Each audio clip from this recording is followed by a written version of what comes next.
Hello dear students, welcome back to our official YouTube channel Sabyasachi classes. Today in this video we shall study Sage's book class 10 subject math chapter 4 arithmetic progression and its exercise 1, and this is the second part of this video. In first part of this video we had solved till question 8 and today we shall now solve from question 9. So question number 9 is given. Common difference of two arithmetic progression is same.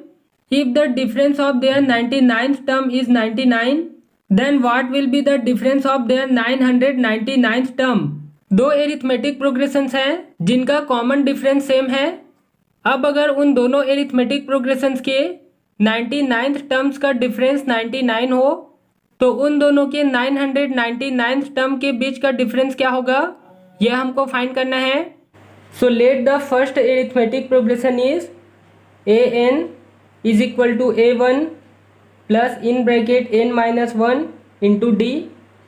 So 99th term के लिए ये हो जाएगा a99 is equal to a1 plus 99 minus 1 into d. then a99 is equal to a1 plus 99 में 1 minus होगा तो ये हो जाएगा 98d. And second arithmetic progression मान लेते हैं B N is equal to B one plus in bracket N minus 1 into D. Because question के अकॉर्डिंग दोनों में कॉमन डिफरेंस इक्वल होना चाहिए. सो डी दोनों में कॉमन है, इसके लिए भी 99th टर्म लिखेंगे तो ये हो जाएगा B99 is equal to B1 plus in bracket 99 minus 1 into D. Then B99 is equal to B1 plus 99 में 1 माइनस होगा तो ये हो जाएगा 98 into D. Now according to the question, तो क्वेश्चन में बोला गया है कि दोनों AP के 99th टर्म का डिफरेंस 99 है. So A99 minus B99 is equal to 99 and A99 का वैल्यू है A1 plus 98D minus B99 का वैल्यू है B1 plus 98D is equal to 99 एंड इसमें ब्रैकेट लग जाएगा क्योंकि ये माइनस लगा है. देन ये होगा A1 प्लस 98D, फिर ये ब्रैकेट हटेगा तो ये माइनस प्लस माइनस हो जाएगा. सो माइनस B1 और ये भी minus plus minus, so minus 98D is equal to 99. Then plus 98D से माइनस 98D क्रॉस हो जाएगा, फिर ये बचेगा A1 minus B1 is equal to 99 एंड इसको नेम दे देते हैं इक्वेशन नंबर 1. अब इसी तरह दोनों एरिथमेटिक प्रोग्रेशन के 999 टर्म्स का डिफरेंस फाइंड करना है. तो ये होगा A999 माइनस B999. देन ये हो जाएगा A1 plus in bracket 999 minus 1 into D minus in bracket B1 plus in bracket 999 minus 1 into D. Then A1 plus 999 में 1 माइनस होगा तो ये हो जाएगा 998D minus in bracket B1 plus ये भी 998D हो जाएगा. Then A1 plus 998D minus B1 एंड ये माइनस प्लस माइनस हो जाएगा 998D. देन प्लस 998D से माइनस 998D क्रॉस हो जाएगा तो ये बचेगा A1 minus B1 and equation number 1 से A1 माइनस B1 का वैल्यू है 99 तो ये भी हो जाएगा 99. सो दोनों एरिथमेटिक प्रोग्रेशन के 999 टर्म्स का डिफरेंस भी 99 फाइंड होगा. तो ये इसका आंसर होगा. Question number 10 is given. In a flower bed there are 23 rose plants in the first row, 21 in the second, 19 in the third and so on. There are 5 rose plants in the last row. How many rows are there in the flower bed? एक flower bed के first row में 23 rose plants हैं second raw में 21, third raw में 19 and इसी तरह आगे भी प्रोग्रेशन है। अब अगर लास्ट रॉ में 5 रोज प्लांट्स हैं तो उस फ्लावर बेड में टोटल कितने राउज या कतार हैं यह हमको फाइंड करना है। सो फर्स्ट रॉ में 23 प्लांट्स हैं, सेकेंड रॉ में 21, थर्ड रॉ में 19 एंड मान लेते हैं कि ये इसी तरह an तक है। सो यहाँ पे ये एक एरिथमेटिक प्रोग्रेशन होगा क्योंकि कॉमन डिफरेंस सभी के लिए सेम आएगा। So here a1 is equal to 23, common difference d is equal to 21 minus 23 is equal to 21 में 23 माइनस करेंगे तो ये फाइंड होगा -2 एंड an का वैल्यू दिया है 5। So this is an arithmetic progression and मान लेते हैं कि नंबर ऑफ राउज n है।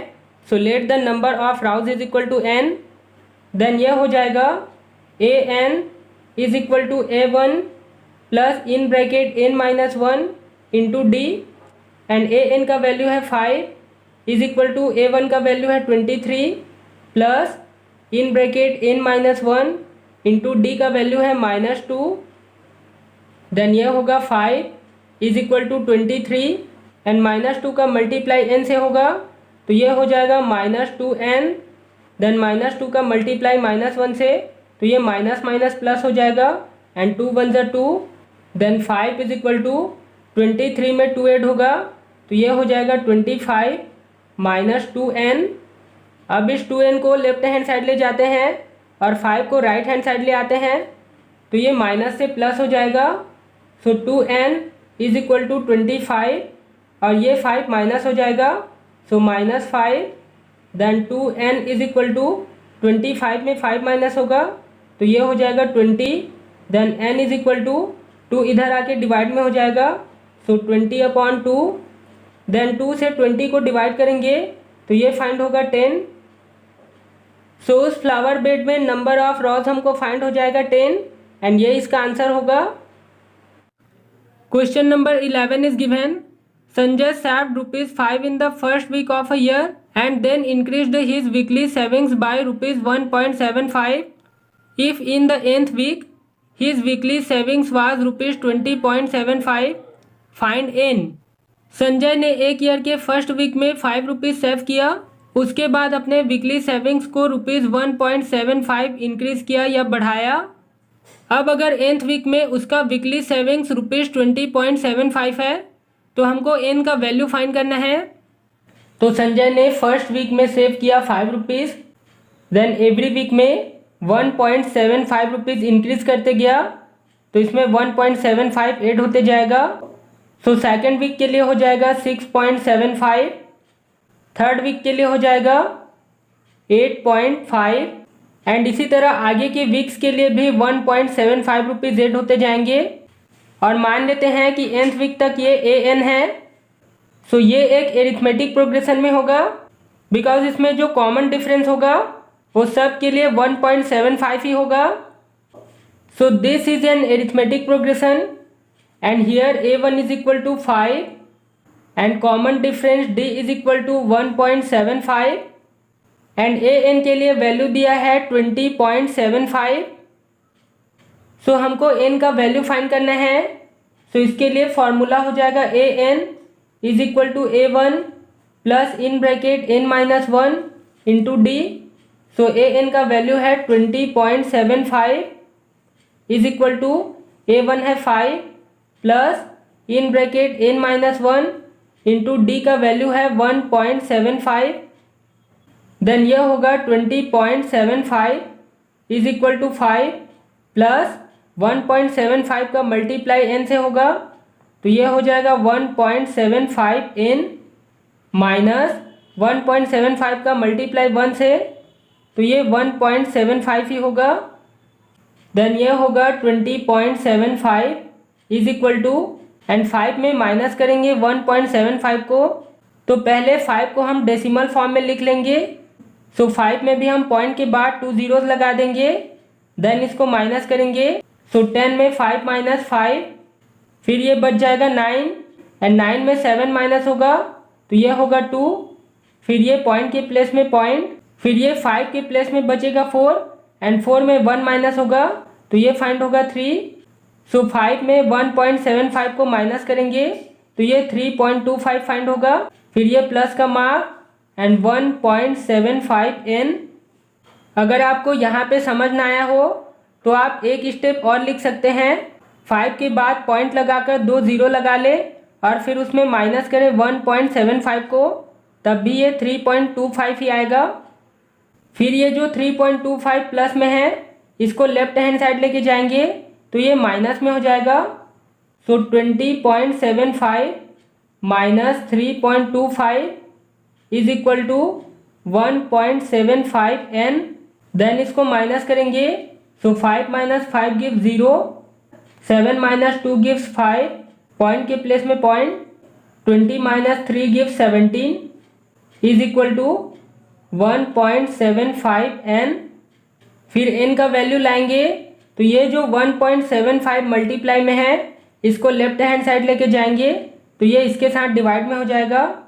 सो n is equal to 17.50 upon 1.75। फिर इसको डिवाइड करेंगे तो यहाँ पे न्यूमरेटर में भी पॉइंट के बाद 2 डिजिट्स हैं और डिनोमिनेटर में भी। तो यहाँ पे पॉइंट क्रॉस हो जाएगा तो इसको लिख सकते हैं 1750 अपॉन 175। देन इसको डिवाइड करेंगे तो ये होगा 175 वन जा 175 एंड 175 जीरो जा। सो n का वैल्यू फाइंड हो जाएगा 10 एंड ये इसका आंसर होगा।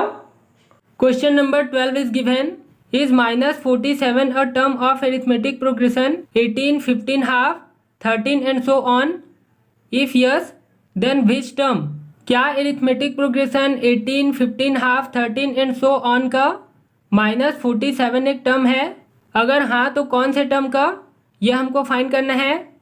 सो here a1 is equal to 18 and d is equal to 15 half minus 18। अब यहाँ पे हम इसको डायरेक्टली भी माइनस कर सकते हैं। जैसे 15 हाफ में हाफ ऐड करेंगे तो ये हो जाएगा 16 एंड 16 में 2 ऐड होगा तो ये हो जाएगा 18। तो ये फाइंड होगा 2 हाफ और स्मॉलर से ग्रेटर को माइनस कर रहे हैं तो ये -2 हाफ होगा। और फिर 2 हाफ को सिंपल फ्रैक्शन में चेंज करेंगे तो ये -5/2 फाइंड होगा। बट यहाँ पे मैं इसको सॉल्व करके दिखा देता हूँ। तो ये होगा 15 to the 30 plus 1 31 upon 2 -18। Then ये होगा 31 माइनस 2 18 जा 36 अपॉन 2। देन 31 में 36 माइनस होगा तो ये फाइंड होगा -5/2। अब मान लेते हैं कि -47 इस एरिथमेटिक प्रोग्रेशन का nth टर्म है। So let the nth term be -47 means an is equal to -47। So we have to find the value of n, मतलब हमको इस n का वैल्यू फाइंड करना है। सो इसके लिए फॉर्मूला हो जाएगा an is equal to a1 plus in bracket n-1 into d and an का वैल्यू है -47 इज इक्वल टू a1 का वैल्यू है 18 plus in bracket n-1 into D का वैल्यू है -5/2।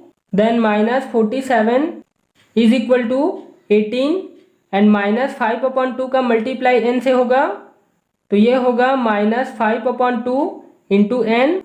देन -5/2 का मल्टीप्लाई -1 से होगा तो ये हो जाएगा +5/2। अब ये जो -5/2n है इसको लेफ्ट हैंड साइड लेके आएंगे तो ये पॉजिटिव हो जाएगा और -47 को राइट हैंड साइड लेके जाएंगे तो ये भी पॉजिटिव हो जाएगा।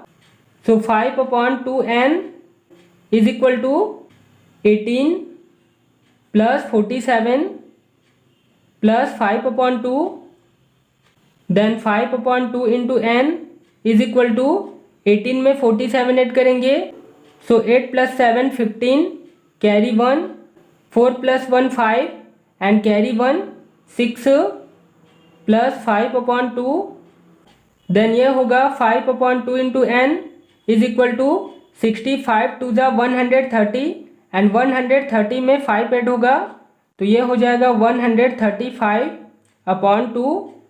देन n का वैल्यू फाइंड करेंगे तो ये जो 5/2 है वो राइट हैंड साइड में 2/5 हो जाएगा। So n is equal to 135/2 multiply 2/5, then 2 से 2 क्रॉस हो जाएगा एंड 5 1 जा 5, 5 2 जा 10, here 3 is left and it will be 35 and 5 7 जा 35। सो n का वैल्यू हमको फाइंड हो जाएगा 27। सो इसका आंसर हम लिखेंगे yes -47 is 27th term of the given AP. Question number 13 is given, find the 31st term of an arithmetic progression whose 11th term is 38 and the 16th term is 73। अगर किसी arithmetic progression का 11th term 38 है और 16th term 73 है तो हमको उस arithmetic progression का 31st टर्म फाइंड करना है। So 11 term is given 38, so A11 is equal to 38, then इसको फॉर्मूला के फॉर्म में लिखेंगे तो ये होगा A1 plus in bracket 11 minus 1 होगा, तो 11 में 1 माइनस करेंगे तो ये हो जाएगा 10 into D is equal to 38, और इसको नेम दे देते हैं equation number 1। And 16th term is given 73, so A16 is equal to 73, then इसको भी फॉर्मूला के फॉर्म में लिखेंगे तो ये होगा A1 plus 16 minus 1 gives 15 into D is equal to 73, and इसको नेम दे देते हैं इक्वेशन नंबर 2। अब ये दोनों लीनियर इक्वेशन के फॉर्म में फाइंड हो गए। सो एलिमिनेशन मेथड से हम A1 और D के वैल्यू फाइंड कर लेंगे। सो इसके लिए इक्वेशन नंबर 2 में इक्वेशन नंबर 1 को माइनस कर देते हैं। So from equation number 2 minus equation number 1, so equation number 2 है A1 plus 15D is equal to 73 minus equation number 1 है A1 plus 10D is equal to 38, then इसको minus करेंगे तो ये A1 और ये A1 प्लस माइनस से cross हो जाएगा, देन 15 में 10 माइनस होगा तो ये होगा 5D is equal to 13 minus 8 gives 5, here 6 is left and 6 minus 3 gives 3, then D is equal to 35/5, so 5 7 जा 35, सो D का वैल्यू फाइंड हो जाएगा 7।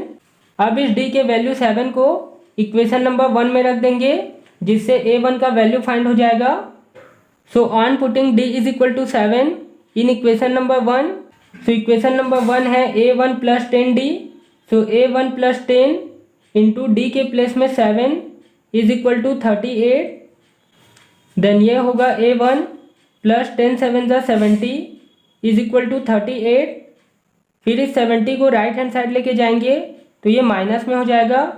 सो A1 is equal to 38 minus 70, then इसको माइनस करेंगे तो ये होगा A1 is equal to 10 minus 8 gives 2 and here 6 is left and 6 minus 3 gives 3 and ये माइनस में रहेगा। सो A1 का वैल्यू हमको फाइंड हो गया -32। अब A1 और D1 के वैल्यू के हेल्प से हम 31st टर्म फाइंड कर लेंगे।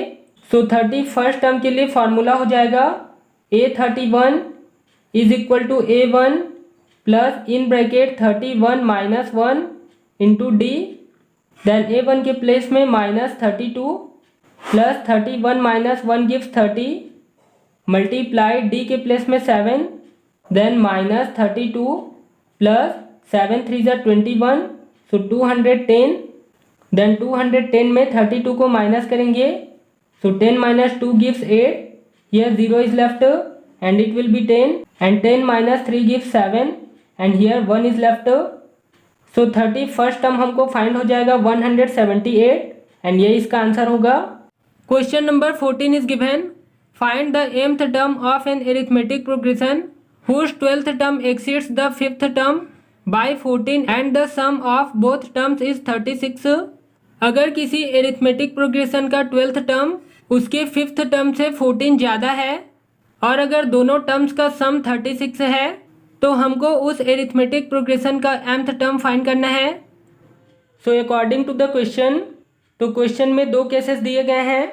फर्स्ट केस में दिया गया है कि 12th टर्म मतलब A12, 5th टर्म मतलब A5 से 14 मोर देन है। सो इसके लिए लिखेंगे A12 is equal to A5 plus 14। Then इनको फॉर्मूला के फॉर्म में लिखेंगे। सो ये होगा A1 plus 12 minus 1 gives 11 into D is equal to ये होगा A1 plus 5 minus 1 gives 4 into D plus 14। Then A1 plus 4D को लेफ्ट हैंड साइड लेके जाएंगे तो इनके मार्क्स चेंज हो जाएंगे। सो A1 प्लस 11D और ये A1 माइनस में हो जाएगा, सो माइनस A1 और ये 4D भी माइनस में हो जाएगा, so minus 4D is equal to 14। Then plus A1 से माइनस A1 क्रॉस हो जाएगा एंड 11D में 4D माइनस होगा तो ये बचेगा 7D is equal to 14। Then D का वैल्यू फाइंड करेंगे तो 7 राइट हैंड साइड में डिवाइड में हो जाएगा, सो 14 अपॉन 7। देन 7 से 14 को डिवाइड करेंगे तो ये होगा 7 टू ज़ा 14, so D is equal to 2 and इसको नेम दे देते हैं equation number 1।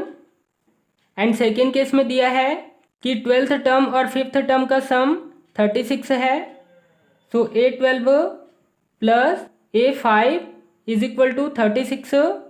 And first case के अकॉर्डिंग A12 है A5 से 14 मोर देन, सो A12 के प्लेस में लिखेंगे A5 plus 14 plus A5 is equal to 36।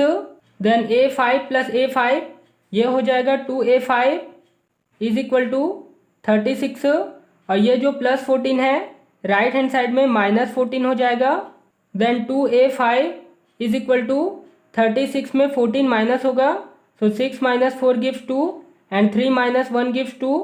Then ये जो 2 मल्टीप्लाई में है राइट हैंड साइड में डिवाइड में हो जाएगा, so A5 is equal to 22 upon 2। अब इस A5 को भी फॉर्मूला के फॉर्म में लिख लेंगे, सो ये होगा A1 plus 5 minus 1 gives 4 into D is equal to 2 से 22 को डिवाइड करेंगे तो ये होगा 11। फिर यहाँ पे इक्वेशन नंबर 1 से D का वैल्यू रख देंगे, सो ये होगा A1 प्लस 4 मल्टीप्लाई D का वैल्यू है 2 is equal to 11। Then A1 plus 4 two ज़ा 8 is equal to 11। Then A1 is equal to 11। फिर ये जो 8 है ये राइट हैंड साइड में माइनस 8 हो जाएगा, so A1 is equal to 11 में 8 माइनस करेंगे तो ये होगा 3 एंड इसको नेम दे देते हैं equation number 2।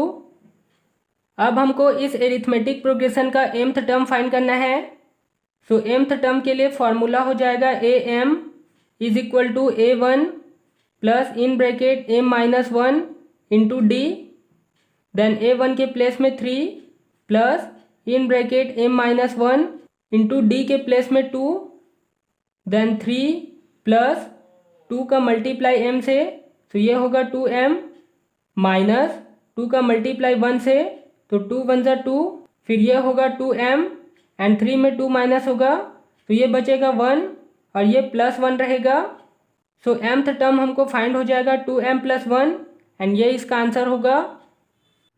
Question number 15 is given, which term of an arithmetic progression 3, 15, 27, 39 and so on will be 132 more than its 54th term। Arithmetic progression 3, 15, 27, 39 and so on का कौन सा टर्म उसके 54th टर्म से 132 ज़्यादा होगा, यह हमको फाइंड करना है। So here A1 is equal to 3 and D is equal to second term minus first term, so 15 minus 3 is equal to 12। अब मान लेते हैं कि nth टर्म 54th टर्म से 132 ज़्यादा है। Let nth term is 132 more than it's 54th term, तो nth term के लिए फॉर्मूला हो जाएगा an is equal to A1 plus in bracket n minus 1 into D। And question के अकॉर्डिंग nth टर्म के लिए लिखेंगे 54th टर्म प्लस 132, तो ये होगा A54 plus 132 is equal to A1 का वैल्यू है 3 plus in bracket n minus 1 into D का वैल्यू है 12। देन A54 को भी फॉर्मूला के फॉर्म में लिख लेंगे। सो ये होगा A1 plus 54 minus 1 gives 53, so 53D plus 132 is equal to 3 plus 12 का मल्टीप्लाई n से, सो 12n माइनस 12 1 ज़ा 12। देन इसमें भी A1 और D के वैल्यूज रख देंगे। सो A1 है 3 प्लस 53 मल्टीप्लाई D का वैल्यू है 12 plus 132 is equal to 12n and 3 में 12 माइनस होगा तो ये फाइंड होगा -9। देन 12 से 53 को मल्टीप्लाई करेंगे तो ये होगा 12 3 ज़ा 36 का 6 कैरी 3, 12 5 ज़ा 60 एंड 60 में कैरी 3 ऐड होगा तो ये हो जाएगा 63 एंड 132 में 3 ऐड हो जाएगा तो ये होगा प्लस 135 और ये जो -9 है इसको लेफ्ट हैंड साइड ले आएंगे तो ये +9 हो जाएगा is equal to right hand side में बचेगा 12n। देन इनको ऐड करेंगे तो ये होगा 9 + 5 14 एंड 14 + 6 20, 20 का 0 carry 2, 3 + 2 5, 5 and 3 8 and 6 + 1 7 is equal to 12n। Then n का वैल्यू फाइंड करेंगे तो ये 12 डिवाइड में हो जाएगा so n is equal to 780 upon 12। Then ये होगा 12 6 ज़ा 72 and here 6 is left and it will be 60 and 12 5 ज़ा 60 सो n का वैल्यू हमको फाइंड हो जाएगा 65। सो 65th टर्म इस एरिथमेटिक प्रोग्रेशन के 54th टर्म से 132 मोर देन होगा तो ये इसका आंसर होगा। Question number 16 is given the sum of the 4th and 8th term of an arithmetic progression is 24 and the sum of the 6th and the 10th term is 44. Find the first 3 terms of the arithmetic progressions. किसी arithmetic progression के 4th and 8th term का sum 24 है और 6th and 10th terms का sum 44 है तो हमको उस एरिथमेटिक प्रोग्रेशन के फर्स्ट 3 टर्म्स फाइंड करने हैं। So according to the question, तो क्वेश्चन में 2 केसेस दिए हैं। फर्स्ट केस में दिया है 4th term and 8th term का सम 24 है so A4 plus A8 is equal to 24। Then इन दोनों को फॉर्मूला के फॉर्म में लिखेंगे तो ये होगा A1 plus 4 minus 1 gives 3 so 3D plus ये होगा A1 plus 8 minus 1 gives 7 so 7D is equal to 24। Then A1 plus A1 add होकर ये हो जाएंगे 2A1 प्लस 3D में 7D ऐड होगा तो ये होगा 10D is equal to 24 and इसको नेम दे देते हैं इक्वेशन नंबर 1। अब सेकंड केस में दिया है 6th term and 10th term का सम 44 है so A6 plus A10 is equal to 44। Then इनको भी फॉर्मूला के फॉर्म में लिखेंगे तो ये होगा A1 plus 5D plus A1 plus 9D is equal to 44। Then A1 plus A1 ये हो जाएगा 2A1 प्लस 9D में 5D ऐड होगा तो ये होगा 14D is equal to 44 and इसको नेम दे देते हैं इक्वेशन नंबर 2। अब यहाँ पे ये दोनों भी लीनियर इक्वेशन के फॉर्म में फाइंड हो गए सो एलिमिनेशन मेथड से हम A1 और D के वैल्यू फाइंड कर लेंगे। सो इसके लिए इक्वेशन नंबर 2 में इक्वेशन नंबर 1 को माइनस कर देते हैं। So from equation number 2 minus equation number 1 so equation number 2 है 2A1 plus 14D is equal to 44 and equation number 1 है 2A1 plus 10D is equal to 24 and इनको minus करेंगे तो 2A1 से 2A1 माइनस होगा तो ये दोनों क्रॉस हो जाएंगे एंड 14D में 10D माइनस होगा तो ये बचेगा 4D is equal to 4 minus 4 give 0 and 4 minus 2 gives 2। Then D का वैल्यू फाइंड करेंगे तो 4 डिवाइड में हो जाएगा तो 20/4। देन 4 से 20 डिवाइड होगा तो ये होगा 4 5 ज़ा 20 सो D का वैल्यू फाइंड हो जाएगा 5। अब इस D के वैल्यू 5 को इक्वेशन नंबर 1 में रखेंगे जिससे a1 का वैल्यू फाइंड हो जाएगा। सो इक्वेशन नंबर 1 है 2a1 प्लस 10 मल्टीप्लाई d के प्लेस में 5 इज इक्वल टू 24। देन ये होगा 2a1 प्लस 10 5 जा 50 इज इक्वल टू 24। फिर ये 50 राइट हैंड साइड में माइनस में हो जाएगा। So 2a1 is equal to 24 minus 50। Then 24 में 50 माइनस करेंगे। So 10 minus 4 gives 6 and here 4 is left and 4 minus 2 gives 2 and ये माइनस में रहेगा। और ये जो a1 के साथ 2 मल्टीप्लाई में है राइट हैंड साइड में डिवाइड में हो जाएगा। So a1 is equal to minus 26/2। Then a1 is equal to 2 से 26 को डिवाइड करेंगे तो ये फाइंड होगा 13 और ये -13 होगा। सो फर्स्ट टर्म फाइंड हो जाएगा -13। सेकेंड टर्म के लिए होगा a2 is equal to a1 plus common difference d। So a1 का वैल्यू है -13 प्लस d का वैल्यू है 5। सो -13 में 5 प्लस होगा तो ये फाइंड होगा -8।